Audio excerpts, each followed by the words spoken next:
ونستعينه ونستغفره ونؤمن به ونتوكل عليه ونعوذ بالله من شرور أنفسنا ومن سيئات أعمالنا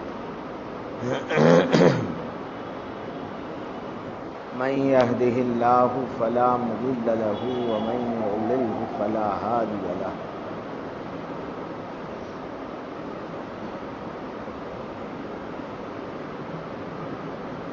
ونشهد أن لا إله إلا الله وحده لا شريك له ونشهد أن سيدنا ونبينا وحبيبنا وكريمنا وشفيعنا ومولانا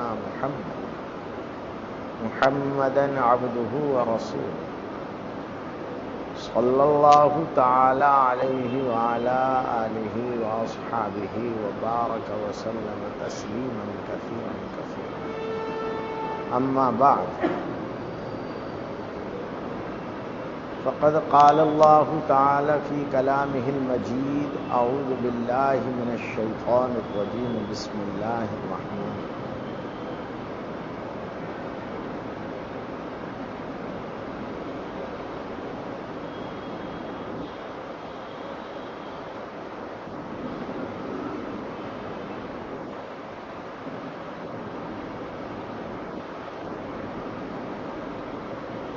ولولا دفع الله الناس بعضهم ببعض لهدمت صوامع وبيع وصلوات ومساجد يذكر فيها اسم الله كثيرا ولينصرن الله من ينصره إن الله لقوي عزيز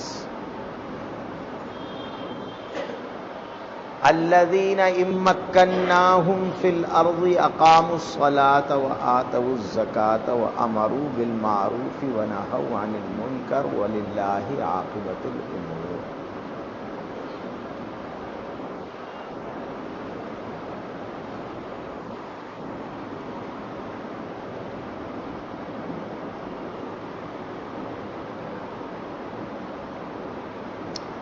صدق الله العظيم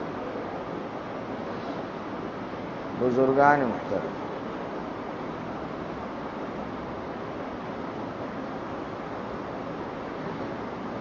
اللہ بزرگ برتر کا لاکھ لاکھ شکر و احسان.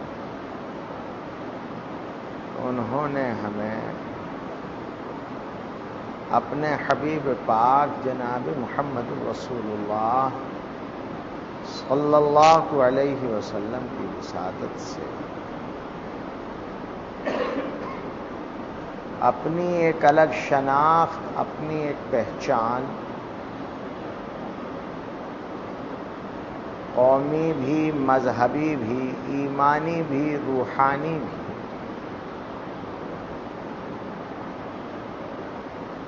برقرار رکھتے ہوئے اس دنیا میں زندگی گزارنے کی توفیق عطا فرمائی.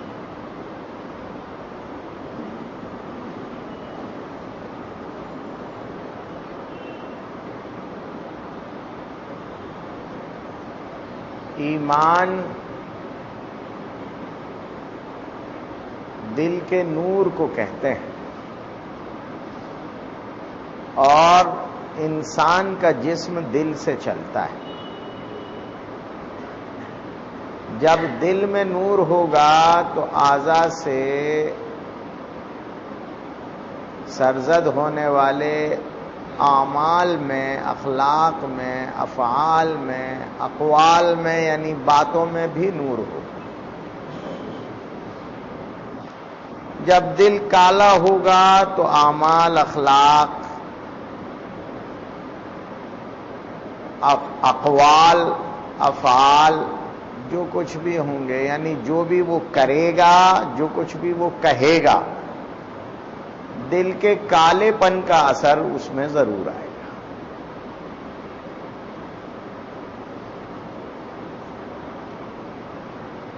دودھ کی کین میں اگر اسمیل پائی جا رہی ہو تو وہ آدھا لیٹر دودھ نکالو، ایک نکالو، اس دودھ کی چائے بنا لو، دہی جما لو، جس انداز میں بھی آپ اس دودھ کو استعمال کریں گے لازمتاً وہ اسمیل اس میں آئے گی، وہ ختم نہیں ہوتی۔ اسی طرح دل میں ایمان بھرا ہے تو دل چمکتا ہے، نرمی ہوتی ہے، محبت ہوتی ہے، ہمدردی ہوتی ہے، خوف خدا ہوتا ہے۔ انسان قدم بھی رکھتا ہے تو اس کے قدم رکھنے سے اس بات کا مظاہرہ ہوتا ہے کہ اس کے دل میں اللہ کا خوف ہے، یہ اللہ سے ڈر رہا ہے۔ جو لفظ وہ زبان سے نکالتا ہے اس میں بھی یہ نظر آتا ہے کہ اس کے دل میں اللہ کی خشیت ہے۔ وہ جب اللہ کا نام لیتا ہے تب بھی یہ محسوس ہوتا ہے کہ اللہ سے اس کو محبت ہے۔ جب اس نے اللہ کا نام لیا ہے تو اتنے رس کے ساتھ لے رہا ہے کہ نام آتا ہے تو اس کا پورا وجود اس نام میں غرق ہو جاتا ہے، ڈوب جاتا ہے، اس محبت میں ڈوب جاتا ہے۔ علامت ہوتی ہے اس بات کی کہ واقعی اللہ کو اس سے اور اسے اللہ سے محبت۔ ایمان چھپنے کی چیز نہیں، ایمان محبت سے ہے اور محبت چھپائے سے چھپتی نہیں۔ جس طرح مٹھاس کو چھپایا نہیں جا سکتا کھانے والے سے، اسی طرح ایمان کو چھپایا نہیں جا سکتا۔ جس کے اندر ایمان پایا جا رہا ہو اس کے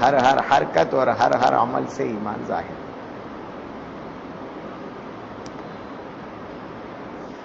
پھر اسے اسلام دیا گیا ہے، اسلام اعمال سے بنتا ہے، نماز ہے، روزہ ہے، زکوٰۃ ہے، حج ہے، انسانیت کی خدمت ہے، جتنے قریبی انسان ہوں ان کے حقوق ہیں، ان کی ذمہ داریاں ہیں، ان کی کفالت ہے، ان کا نان و نفقہ ہے، ماں باپ ہیں، اپاہج لوگ ہیں، بھائی بہن ہیں، رشتہ دار ہیں، بیوائیں مطلقائیں ہیں، غریب ہیں، نادار لوگ ہیں، یتیم مسکین ہیں،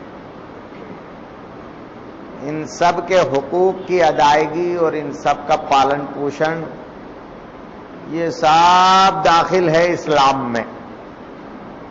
صفائی ستھرائی ہے اپنی، اپنے گھر کی، اپنے بستر کی، اپنے کمرے کی، اپنے مکان کے انگنے کی، اپنی گلی اور کوچے کی، اپنے شہر کی، ہر اعتبار کی صفائی اور ستھرائی اس میں داخل ہے۔ معاملات کی صفائی داخل ہے، یہ سب اسلام میں آتا ہے۔ آدمی اسلام پر عمل کرتا ہے تو وہ نماز پڑھنے کے لیے مسجد جائے گا، رمضان آئیں گے تو روزہ رکھے گا، سال پورا ہوگا تو باقاعدہ زکوٰۃ دے گا، حج کا موسم آئے گا تو وہ حج کرنے کے لیے مکہ مکرمہ جائے گا۔ یہ جو سفر اس کا ہو رہا ہے ساری دنیا دیکھ رہی ہے، سب دیکھ رہے ہیں کہ یہ اپنے مال میں سے باقاعدہ حساب لگا کے 2.5% زکوٰۃ نکال رہا ہے، سب دیکھ رہے ہیں کہ یہ سفر کر کے حج میں جا رہا ہے، سب دیکھ رہے ہیں کہ یہ دکان چھوڑ کر، کاروبار چھوڑ کر، کام چھوڑ کر مسجد کی طرف بھاگتا ہے اور وہاں جا کر یہ نماز پڑھتا ہے، پھر واپس آتا ہے، 1 گھنٹے 2 گھنٹے کے بعد پھر جاتا ہے، پھر وہاں منہ ہاتھ دھوتا ہے، وضو کرتا ہے، پھر نماز پڑھتا ہے، پھر آتا ہے۔ اس کو زمانہ دیکھتا ہے، نظر آتی ہیں یہ چیزیں۔ اس مسلمان کو دوسروں سے الگ کیا گیا ہے، اس کی پہچان دی گئی ہے، یہ اس کی علامات ہیں، نشانیاں ہیں اس کی کہ مسلمان کیسا ہوگا۔ مخلصین لہ الدین حنفاء، جو سب کر رہے ہیں یہ اس سے الگ کر رہا ہو۔ پھر اس اسلام کو کچھ علامات دی گئی ہیں کچھ شعائر دیے گئے ہیں. شعار علامت کو کہتے ہیں. مسلمان اپنے رب کا ادب کرتا ہے. مشرقی تہذیب میں ادب کے لیے سر ڈھانکا جاتا ہے، اور مغربی اور یورپین تہذیب میں ادب کے لیے سر کھولا جاتا ہے. اس لیے وہاں سیلوٹ کرنے کے لیے ہیٹ اتارا جاتا ہے اور یہاں سر ڈھانکا جاتا ہے. اسلام مشرق میں آیا تھا اور پھر عالم میں پھیلا ہے. اس نے مشرقی تہذیب کی وکالت نہیں کی ہے، بلکہ مشرقی تہذیب کو فطرت انسانی کے مطابق بتایا ہے، اور یہ کہا کہ جب تم بڑے کا ادب کرتے ہو تو سر ڈھانکتے ہو، تو تمہارا بڑا، سب سے بڑا اللہ ہے، وہ تمہارا مالک، معبود، اور وہ ہر جگہ موجود. جب ہر جگہ موجود ہے تو تم رہو سر ڈھانک کر رہو. مسلمان کو سر ڈھانکنا سکھایا گیا. گھر میں ہے،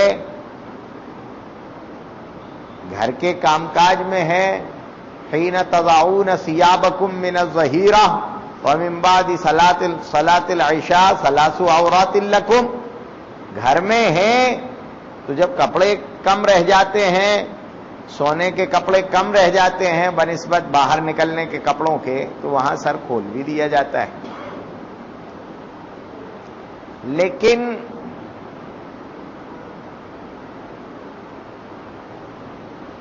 اللہ کے سامنے بندہ ہے تو سر ڈھانک کر رہے گا، کیونکہ ادب ہے. اللہ کا ادب کرتا ہے. یہ شعار مومن.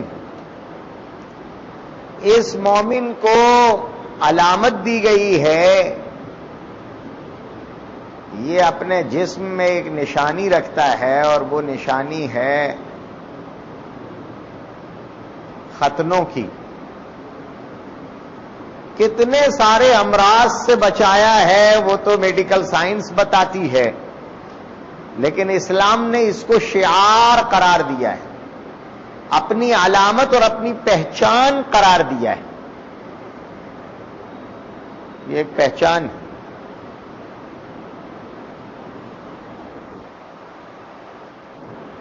اسی کے ساتھ جب یہ مسجد کی طرف بھاگتا ہے نماز پڑھنے کے لیے بار بار، یہ انفرادی نماز نہیں پڑھتا، یہ اجتماعی نماز پڑھتا ہے. اکٹھے ہو کر عبادت کرتا ہے، ایک ساتھ اکٹھے ہو کر اجتماعی عبادت کرتا ہے اپنے اللہ کے سامنے. سب ایک ساتھ کھڑے ہو کر اللہ کو سجدہ کرتے ہیں. قوموا للہ قانتین وارکعوا مع الراکعین. سب کے ساتھ نماز پڑھو. یہ اجتماعی نماز پڑھتا ہے. اب اجتماعی نماز پڑھنے کے لیے جگہ چاہیے، پلیس آف ورشپ چاہیے، جہاں عبادت کی جائے. ایسی جگہ چاہیے. جب اجتماعی کرنا ہے تو جگہ چاہیے. اس کو کہاں پڑھے گا؟ جس کے گھر میں جائے گا وہ کچھ دن پڑھائے گا، بعد میں منع کر دے گا. ہم لوگ گاؤں میں مکتب چلاتے ہیں تو میں دیکھتا تھا کہ جہاں جہاں جس گاؤں میں کام شروع کیا ان سے کہا کہ بھائی اللہ کے قرآن پاک کی تعلیم ہوگی، بچوں کو دین سکھایا جائے گا، 2 گھنٹے کے لیے اپنے گھر کا ایک کمرہ دے دو. تو وہ شروع میں تو جوش میں دے دیتے. وہ بڑے میاں جو باہر بیٹھے ہیں وہ تو دے دیتے. کچھ دن تک کمرہ رہتا ہے، پھر اس کے بعد دھیرے دھیرے بہویں کہتی ہیں یہ کیا ہو رہا ہے. صبح یہ قوم آ جاتی ہے شور مچانے کے لیے، ہمیں سارے بسترے بوریے اٹھا کے بھگا دیا جاتا ہے. ہٹاؤ ان کو، بند کرو. ہمارے یہاں مہمان آتے ہیں اور صبح یہاں شور ہو جاتا ہے، لوگ سمجھتے ہیں محلے والے انہیں پیسے دیتے ہوں گے. ہٹاؤ ان کو. دھیرے دھیرے کہیں 6 مہینے چلا، کہیں 1 سال چلا، کہیں 3 مہینے چلا، کہیں 2 مہینے چلا، کہیں جب تک کنواروں کی نگری رہی جب تک چلا. جیسے ہی شادیاں ہوئیں تو ہمارا بوریا بسترا سب سے پہلے اٹھا دیا گیا. اپنے بچے لے کے کہیں بھی جاؤ, یہاں قرآن پڑھانے کی جگہ نہیں. ان الفاظ میں نہیں کہتے ہیں لیکن کسی مہذب زبان میں کہہ دیا جاتا ہے. اب ہم اپنے ٹین ٹپڑ لے کر دوسری جگہ جائیں, اپنی تپائیاں لے کر, اپنے بچے لے کر, اپنے قاعدے سپارے لے کر دوسری جگہ جائیں. اب دوسرے کی خوشامد کرو. ادھر یہ کہ کنیکٹیویٹی ہوتی ہے, اندر اندر تو سب جو ایک دوسرے سے جڑے رہتے ہیں, تو وہ بہوؤں نے بیٹیوں نے پہلے ہی بھر رکھا ہے دوسروں کو کہ یہاں آنے کی وجہ سے پریشانی کیا ہو رہی ہے. تو دوسرے لوگ بڑی محبت سے بات کرتے ہیں لیکن تیار نہیں ہوتے جگہ دینے. پھر آخر میں کوشش یہی کرنی پڑتی ہے کہ بھائی کوئی جگہ ایسی بناؤ جہاں نماز بھی پڑھ سکیں اور بچوں کو تعلیم بھی دے سکیں, اس کے علاوہ چارہ نہیں. تب مجھے نظر آیا کہ اسلام نے جو پہلے دن سے عبادت کے لیے کسی کا گھر منتخب نہیں کیا, یہ کہا اللہ کا گھر بناؤ جو صرف اللہ کے لیے ہو, اللہ ہی کے نام پر بنایا گیا ہو, اللہ کے لیے بنایا گیا ہو, اللہ کی یاد کے لیے بنایا گیا ہو. ان المساجد للہ, دنیا میں جہاں جہاں بھی سجدہ کرنے کی جگہ ہیں, مساجد ہیں, وہ صرف اللہ کے لیے, وہ صرف اور صرف اللہ کے لیے. جس مذہب کی کتاب میں پوری دنیا میں پائی جانے والی مساجد میں جانے کا حکم دیا گیا ہو اور جانے سے روکنے والوں کو دنیا کا سب سے بڑا ظالم کہا گیا ہو, ان مساجد کو صاف اور پاک رکھنے کی تعلیم دی گئی ہو. ان طہر بیتی للطائفین والعاکفین والرکع السجود, نماز پڑھنے والوں کے لیے اس کو پاک اور صاف کرنے کا حکم دیا گیا ہو. جس نبی نے مسجد جھاڑنے اور صاف کرنے والے کے ایمان کی شہادت دینے کا حکم دیا ہو, جس قرآن میں مساجد کی نسبت اللہ عز و جل کی طرف کی گئی ہو اور یہ کہا گیا ہو کہ یہ اللہ کے گھر ہیں. فی بیوت اذن اللہ ان ترفع ویذکر فیہا اسمہ یسبح لہ فیہا بالغدو والآصال, وہ گھر جن کو بنایا ہی اس لیے گیا ہے, اللہ نے حکم دیا ہے کہ ان گھروں میں اللہ کی عبادت کی جائے, اللہ کا نام بلند کیا جائے, اللہ کا ذکر کیا جائے, صبح و شام اس کی تسبیح کی جائے. جن گھروں کی اتنی زیادہ تاکید آئی ہو, اس سے اندازہ ہوتا ہے کہ اس قوم کے لیے اور اس مذہب کے لیے اس جگہ کی اہمیت کتنی ہوگی.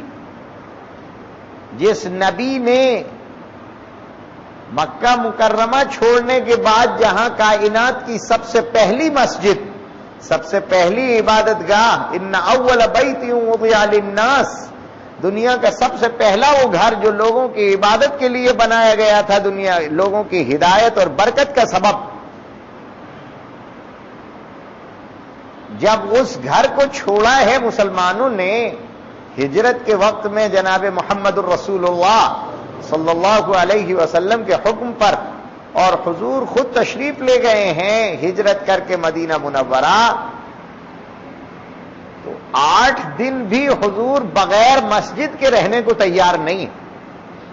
8 دن بھی مختصر سا قیام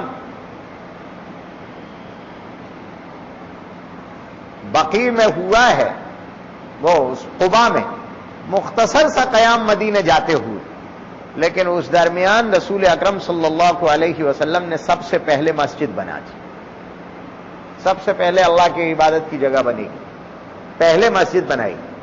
مدینہ مسجد نبوی بعد میں بنی ہے, پہلے مسجد قباء بن گئی. پھر مدینہ منورہ میں پہنچنے کے بعد سب سے پہلے زمین خرید کر مسجد بنائی گئی. بہت لوگ تھے دان دینے والے, لیکن سبق یہ دینا تھا کہ مسجدیں ہر ایک زمین پر نہیں بن جایا کرتی.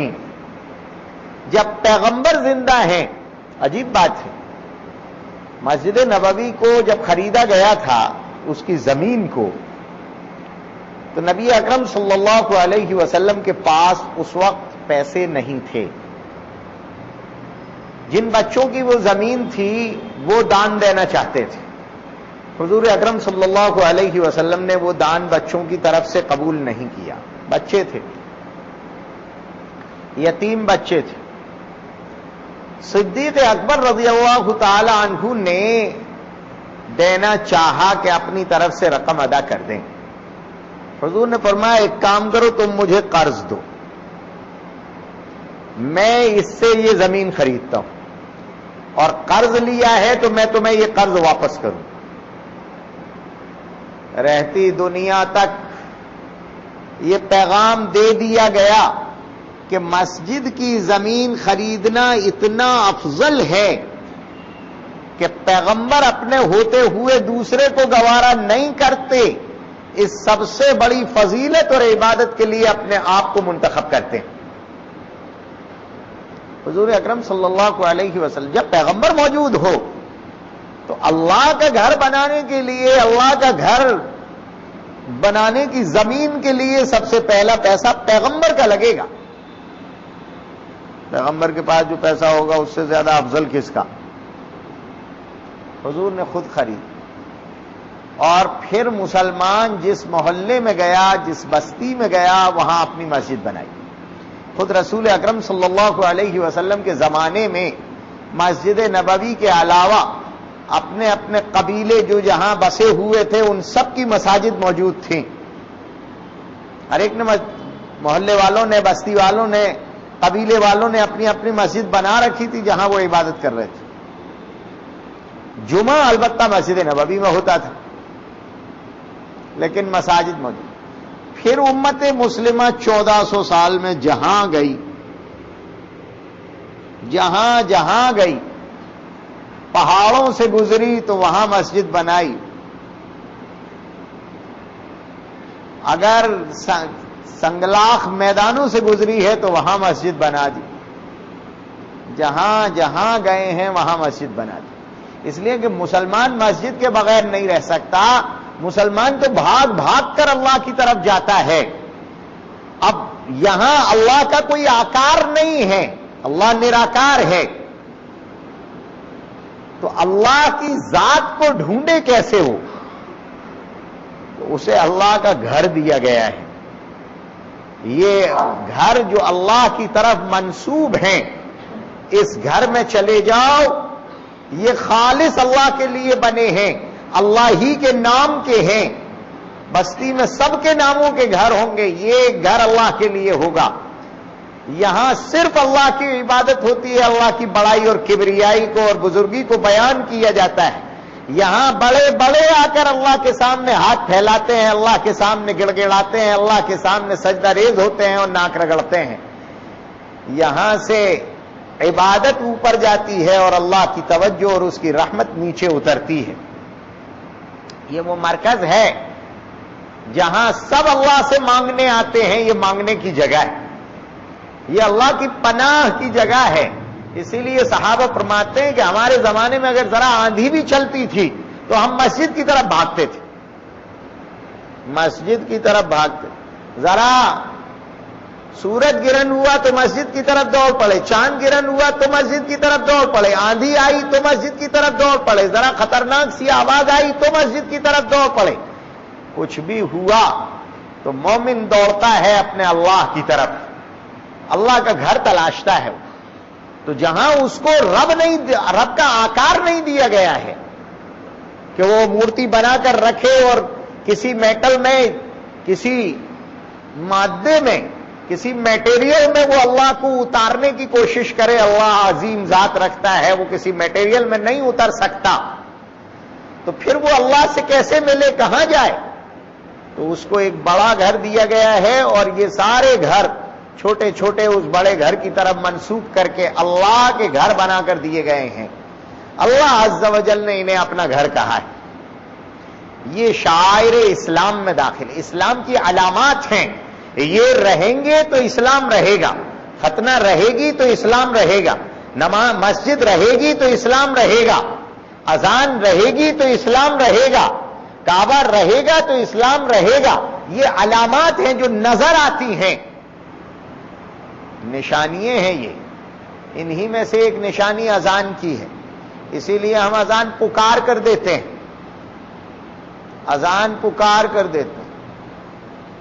جن اذان سے تکلیف ہو رہی ہے وہ اذان کے خلاف اذان سے زیادہ پکارتے ہیں.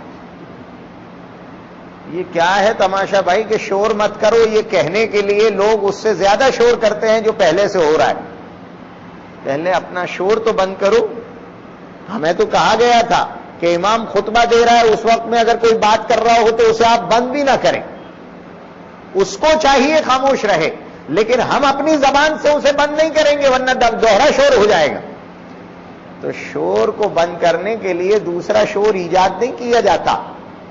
اگر کوئی ایسا کر رہا ہے تو معلوم ہوتا ہے وہ شور کو بند کرنا نہیں چاہتا، شور بند کرنا نہیں چاہتا، وہ کچھ اور بند کرنا چاہتا ہے.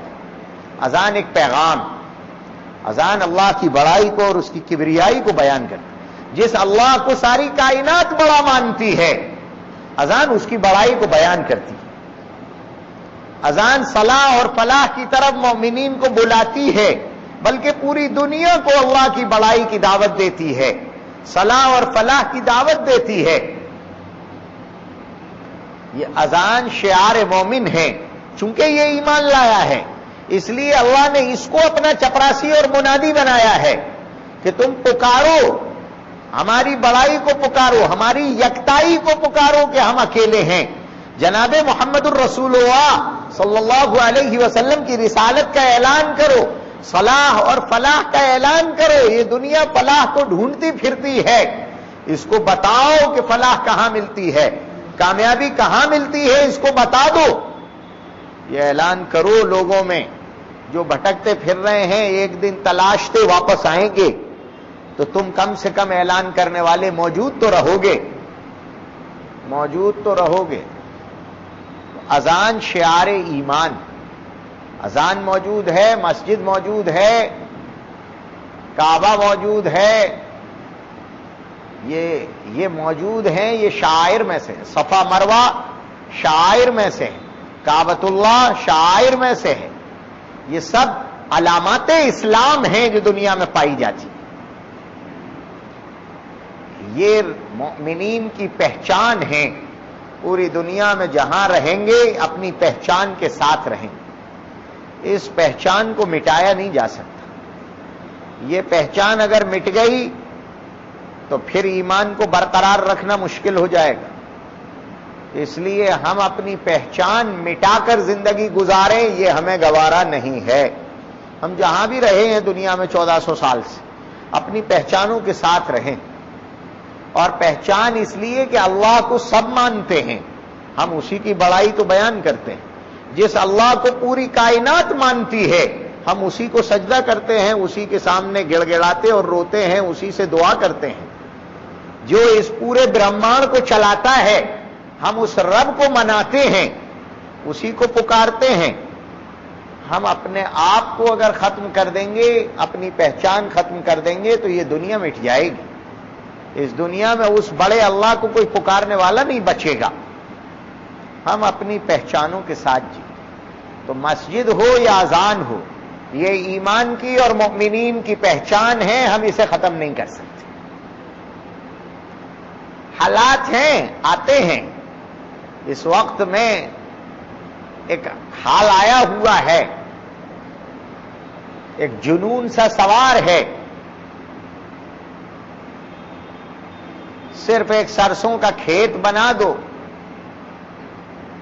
اس باغیچے کے سارے پھول ختم کر دو.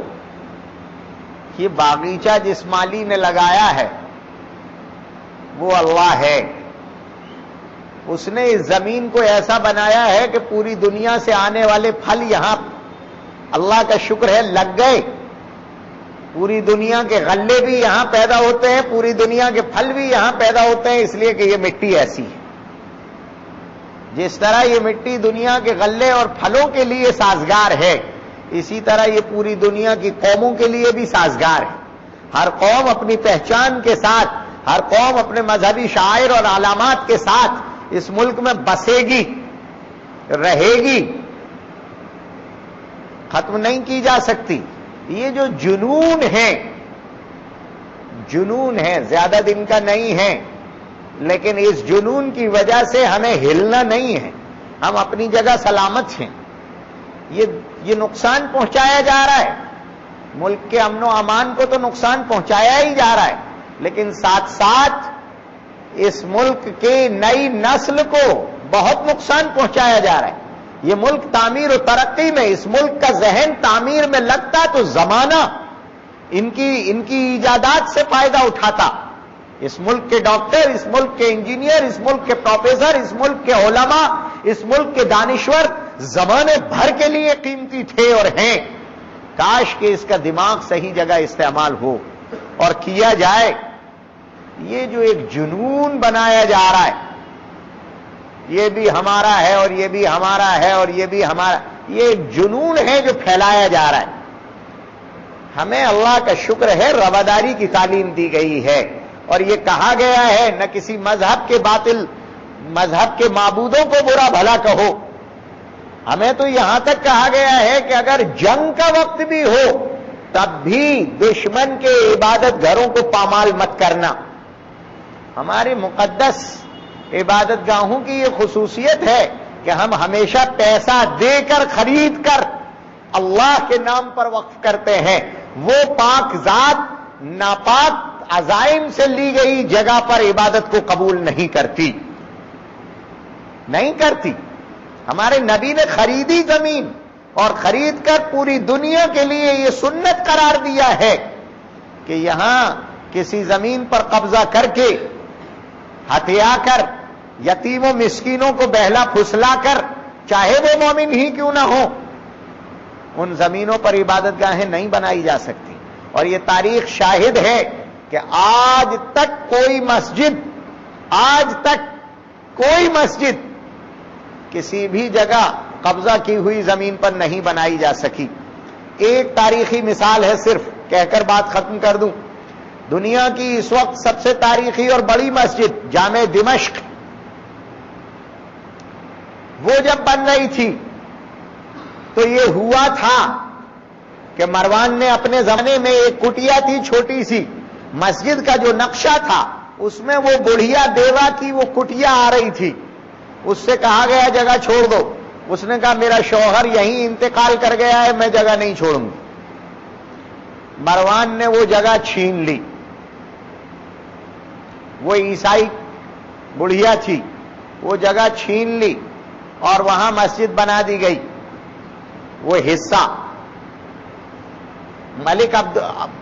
حضرت عمر ابن عبدالعزیز رحمت اللہ علیہ کا زمانہ آیا، عیسائیوں نے شکایت کی کہ آپ کی مسجد کا ایک کونا اس کٹیا میں آتا ہے جو عیسائی بیوہ کی تھی۔ حضرت عمر ابن عبدالعزیز رحمت اللہ علیہ نے حکم دیا کل یہ کونا توڑ دیا جائے۔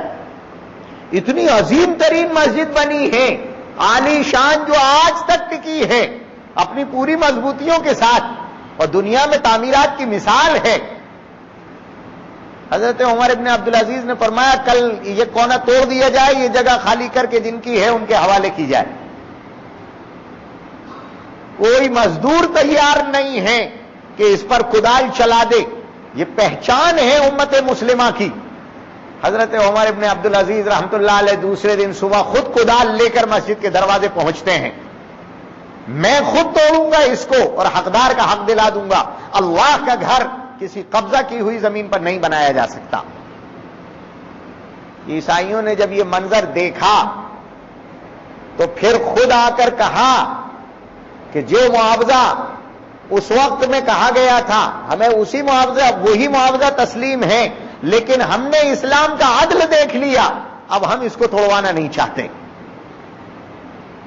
کدال چھینا ہے حضرت عمر ابن عبدالعزیز رحمت اللہ علیہ کے ہاتھوں سے ان عیسائیوں نے، اور یہ کہا کہ چلانے کی ضرورت نہیں ہے، ہم نے اسلام کا عدل دیکھ لیا ہے۔